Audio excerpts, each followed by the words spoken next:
Hey, this is Ben from T3 bringing you some top 8 games from the Store Championship at Game Empire Pasadena. On the left, we have Brian playing Whizzard, and on the right, we have Gerry playing HB. And I have a special guest today. Commenting with me here is Timmy Wong. Hello, how are you doing, Ben? I'm awesome. How about you? I'm doing great.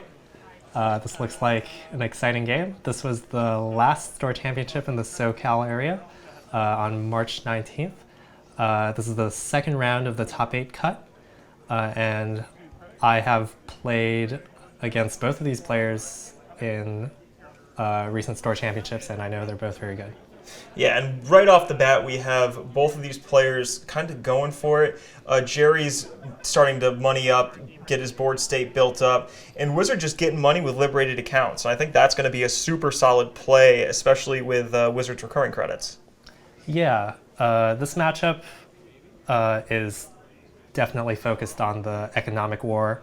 As HB, you want to stick a campaign and get money off of it. As Whizzard, you want to try to deny that as much as possible. HB is going to try to res a lot of taxing ice to keep Whizzard out, and it's just a really long tug of war of credits. Sounds like most court battles nowadays. But especially HB, though. We might have to settle in for a long grind here. I think that's every match with HB. It's always a long ride. And we have some influence out of Whizzard. I think the clone chip and pitching a parasite. So probably, I don't know. Have you seen a lot of Nexts come up with the most recent packs here? Have you seen a lot in tournaments? Of Next Dice? Of the Next Dice, yeah. I don't know. I guess I feel like that's where the instant using the parasite there is going to be the best for Brian right now. Yeah, I think for that reason, most HB decks are still avoiding the Next Dice. Parasite is still a very prevalent presence in the meta, and the Next Dice is just too vulnerable. I played against Gerry in the Store Championship before this one, so I'm pretty sure he's on a very slow Glaciary build with a lot of big Bioroids. And I played against Brian in the Swiss rounds of this tournament, so I know he's on the Dumble Fork deck, which was developed by Abram Job. It plays a bunch of cutlery and parasites, so lots of ice destruction. Okay, so hopefully Gerry doesn't keep his fortresses up for too long. That's what we're expecting then. But this is pretty interesting, actually. Gerry opting to ice archives. I guess he would be afraid of retrieval run would be the most logical thing, even though Brian doesn't really have anything to get right now. I guess that's just kind of a preparing for the future, using the HBID ability a little bit more and moneying up.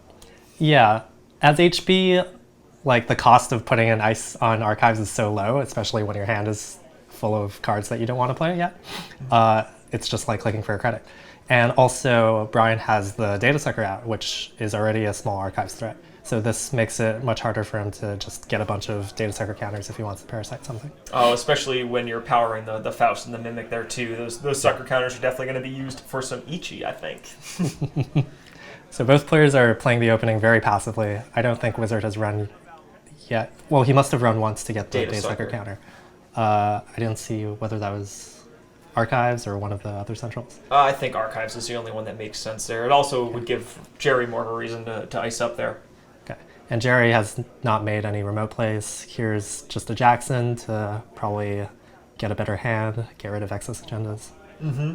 Yeah, especially when you see it early. He might even be trying to fish for some campaigns, but he doesn't have a remote set up, so I doubt we're going to see any of those unless they're behind something. I mean, like, Whizzard really has no reason not to check it, right? Yeah, definitely. As Whizzard, you want to just check every card because it can't be too bad for you unless it's an ambush, and HB rarely plays those. Right, and even a free Jackson trash is awesome, so why not? Yeah. I fully expect Whizzard to go trash this Jackson here since it's unguarded, and it seems good to deny the Corp that ability. Makes sense. And Whizzard has a lot of draw here. This is the second I've had worse he's played. The liberated accounts gives him a pretty good out, at least. It's not like money's going to be an issue to install any of those cards. And yeah, we do have that run on Jackson, which I think Gerry just let him trash it. Yeah, well, there isn't that much to recur yet, and this suggests that Gerry might have a second Jackson to recur the first one.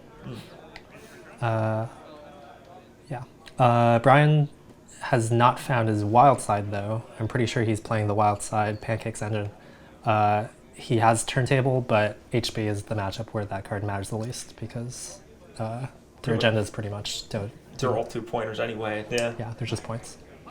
Not going to get much mileage there, but I saw Turntable a lot, especially in the last couple of weeks. I think this Store Champ I saw it a bunch, and last Store Champ I have a lot of videos of people putting that. So that seems to be coming back pretty big.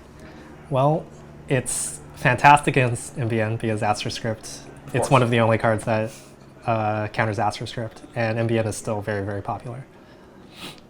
And I think that was one of the scenarios actually that happened is someone stole my loaded Astro script in a tournament and made me really, really sad. I think they hit a breaking news or maybe even a 15 minutes or some stupid thing and took my Astro ready to go. Turntable, it's the real deal. That car's good. I remember Gerry mentioning to me that he'd gotten some advice from some folks online on how to play his HB deck, and it was install, take 2 credits. So I think he's taking that advice to heart. He's just doing everything very slowly, maximizing his credit gain. Because he knows that once Whizzard does start running, his ice is just going to make things really painful for him.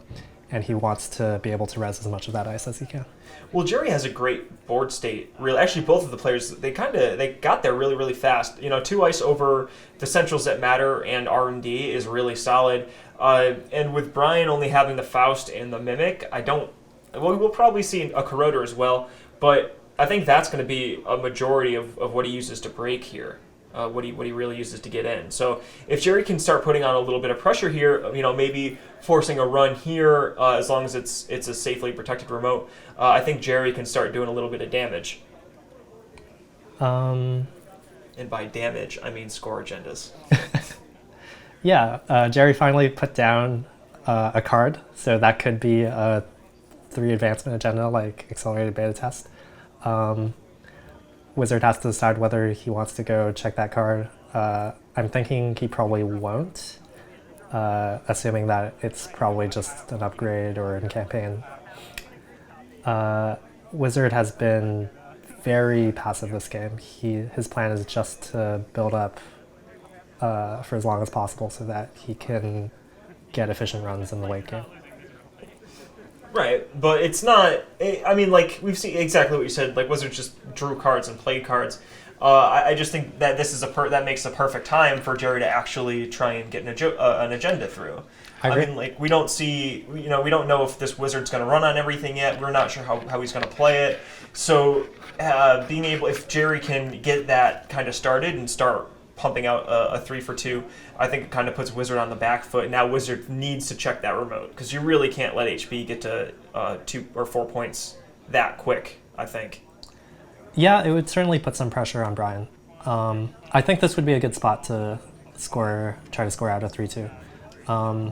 Oh, wow. There you go. So yeah. Gerry just hedge funding and installing a bunch of stuff. So those are probably the upgrades that Gerry was looking for. Probably a Caprice and an Ash, I think, is a safe bet.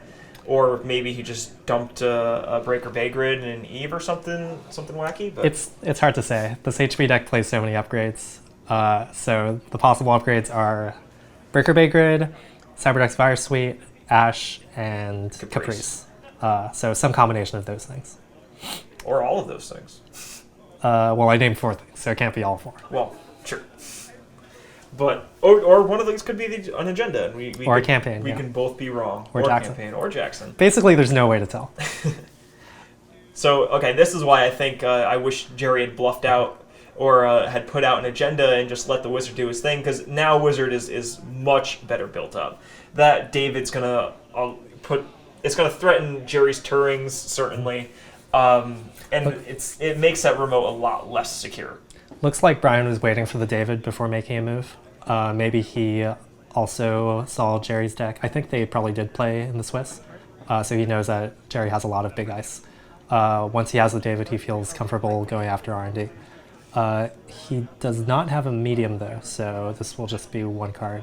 Yeah, I think here we should see a jack out, I guess. Like the Vikram is pretty heavy, and it really didn't tax Gerry at all to res it.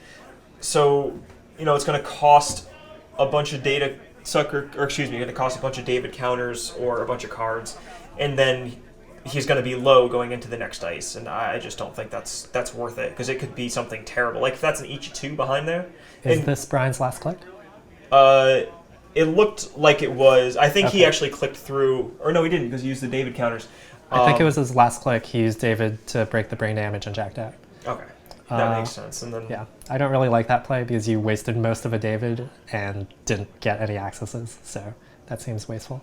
Gerry did in fact put down a 3-2 and he scores that. So yeah, I think the running the last click there was the issue. If you're not gonna, especially without a medium, it's only a single access out of R&D. That probably wasn't worth his time, especially once you drop the David. Like you need to save those counters for the Turing, and now if Gerry puts 2 Turings over that remote, it's going to be a big issue. When HB has unres dice, you just want to run it as early as you can.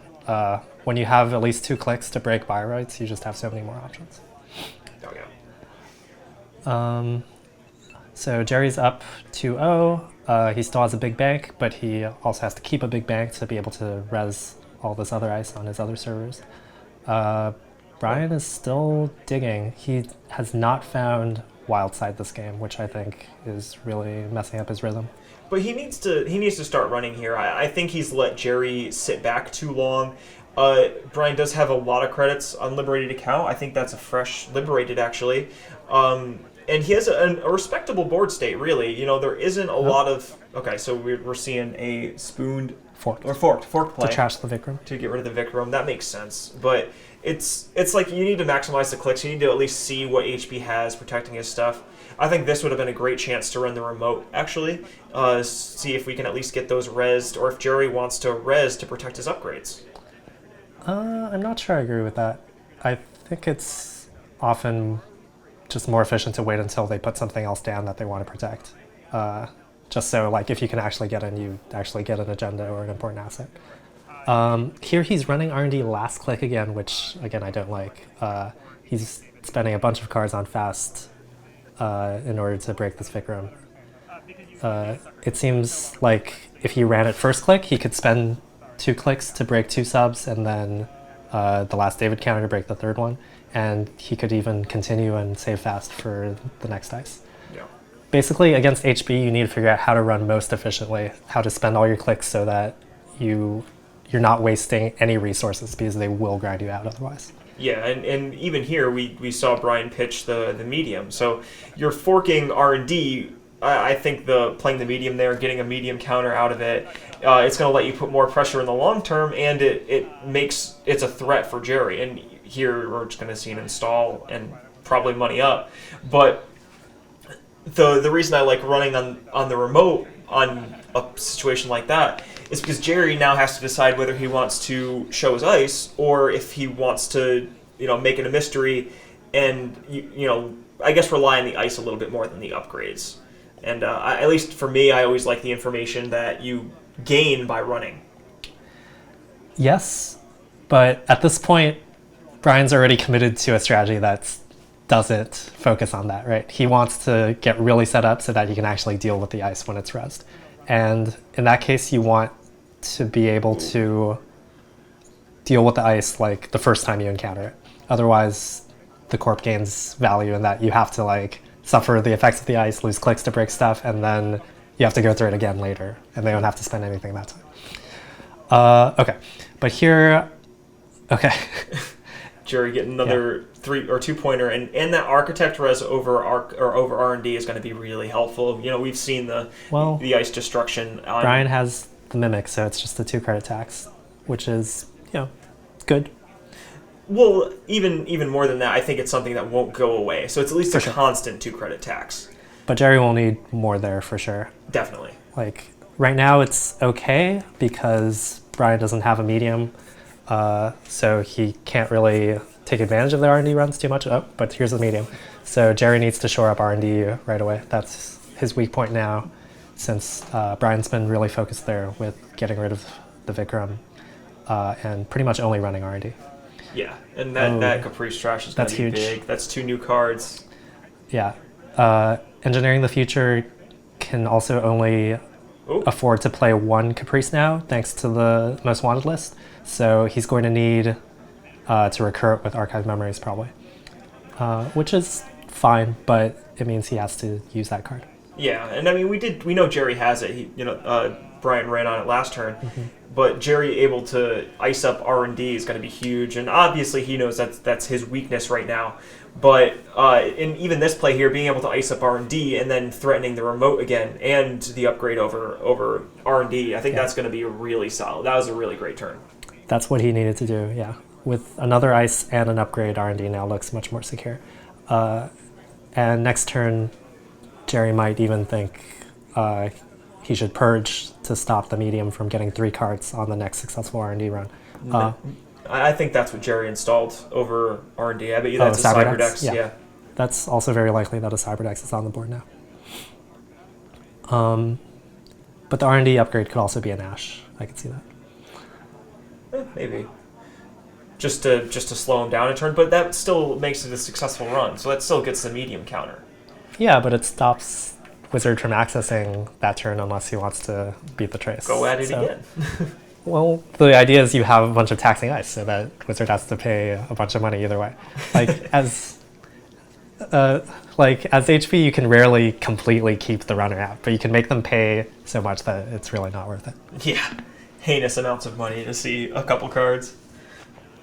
But with Gerry in this position here, I don't know. I guess I just really like the board state that Gerry's kind of built up for himself here, and we see that Archive Memories right there for the Caprice. And I'm positive that's the Caprice. Seems very likely, unless Gerry's doing ultimate mind games.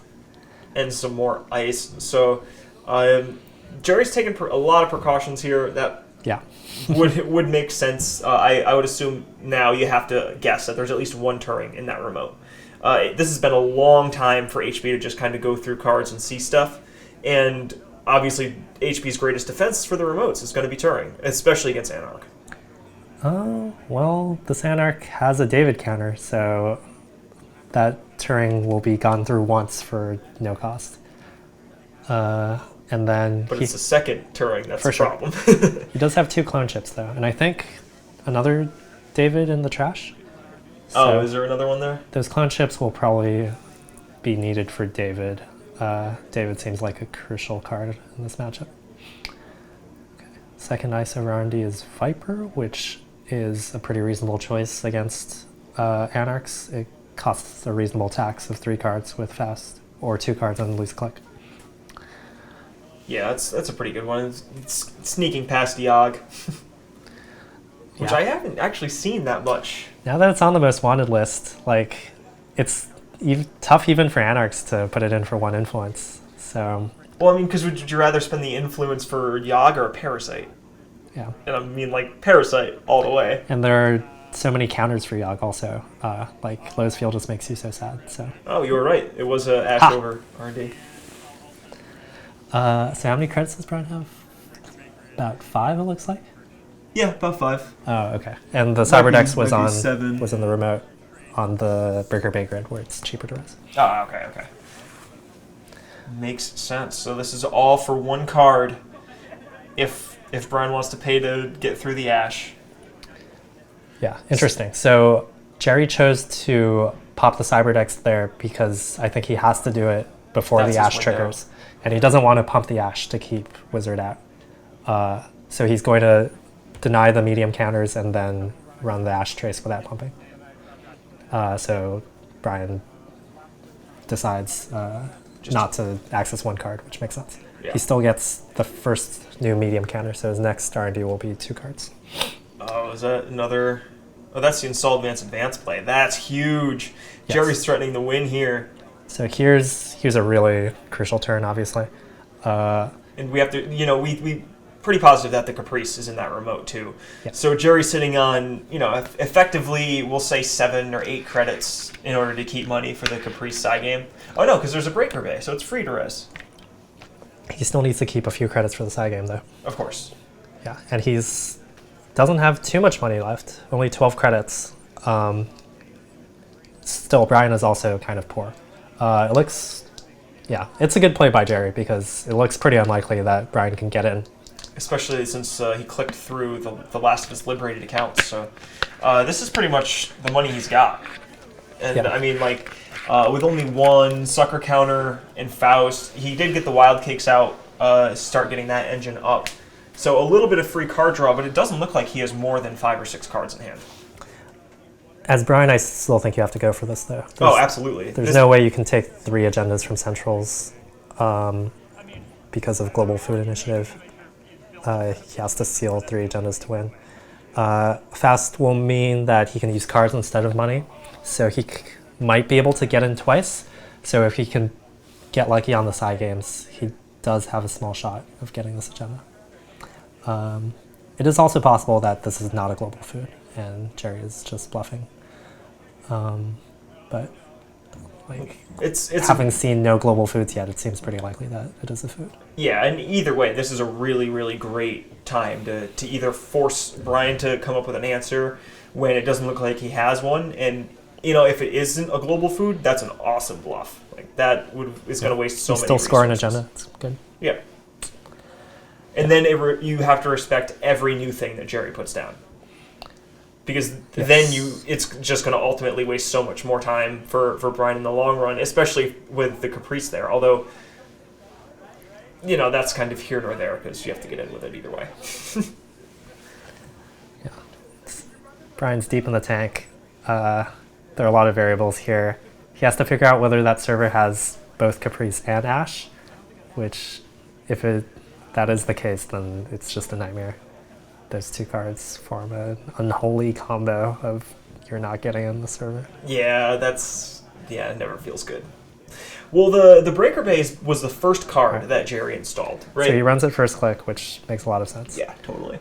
This means he has options to uses clicks to break ice, uses clicks to run again. And there's turn number 1. All right, there goes the David counter. Turn number 2. Good call. But that's all the money Gerry will be able to spend on resing ice. Sure. He has to save his last 4. Actually, he needs 3 credits to score out a food. Right. So I think Brian can easily stop Gerry from scoring out next turn at least. Mm-hmm. If he can force Gerry to pay 2 on a Caprice side game or some such. But if Gerry can force Brian to pay a bunch of money, then if that is an Ash as well in that remote, then he can just let the Ash do the rest of the work. And when Ash reses for free, it's really good. Yeah. So I think if we do see the side game here, it makes sense for Gerry to kind of bid 1 here. Because if he does bid 1, Brian would have to match with 1, obviously. But then he doesn't have enough money to get through Ash.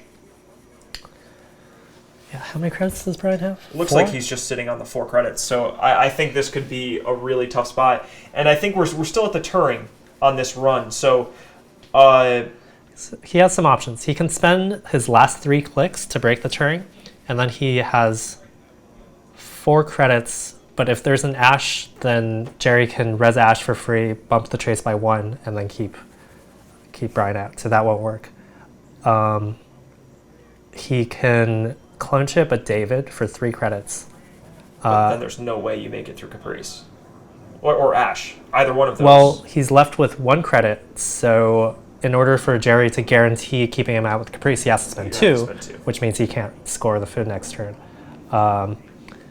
And if he just reses Ash, Whizzard can trash the Ash with Whizzard credits and then run in again because he has a David with 2 counters to break the turns. So I think that's what he has to do here. Clone chip, David, break this, and force Gerry to do Caprice. Well, if you force the Caprice, Gerry bids 0, right? If Brian bids 0, then we're back to the Ash scenario where Gerry can res it for free, spend 1, Brian can trash it, and then run back in with the David. That's tough, man. There's so many possibilities of what this could be. Yeah. And I think that's why we're seeing such a significant delay here. So all of these ideas are running through Brian's head. This is the critical turn for sure. This is why we play Netrunner. Looks like he's thinking about. Oh, is he bouncing? I guess. He's bouncing. So that second turn is stopping him. I guess he's not thinking that's going to win him the game. Spooning the Viper could be pretty good. He'll be able to see 2 fresh cards, maybe 3 if because he had to pay for the spoon. So he'll only get to see the 2 fresh cards this time. But he can only break Architect once, and I don't know. Okay, he whiffs on R&D. If he had gotten 2 agendas, I guess he could run R&D again, let Architect fire, and hope that there were 2 more agendas in the top 3 cards. That was an out for him. That seems unlikely, and whiffing on that, even without the Viper there, is not good. Okay, so is he last click running the Architect again? Yeah. Yep. So he uses fast and a credit to break. I don't think that was useful. Did he not blow up? Oh, okay, that was it. Yeah. So, like that last ditch run, there's no way he gets the win there. But he was hoping, I guess, that it was a bluff and not the food. Critical last turn. That's pretty much what it came down to. It's, yeah, I think my line was what Brian had to do. He had to. If I was right that he does have another David. No. He just pitched that to get through the Architect. If he didn't have a David in the trash, then that line doesn't work. Yeah, that was a great game. 2 very strong decks right now. Gerry advances from here, so he's going to be in the winners finals. That's the next game we're going to commentate, where Gerry will play me. So definitely check back for more, and we will catch you next time. Thank you very much, Timmy, for commentating with me on this one. It's my pleasure. Thanks for having me, Ben. Anytime. Take care, everyone.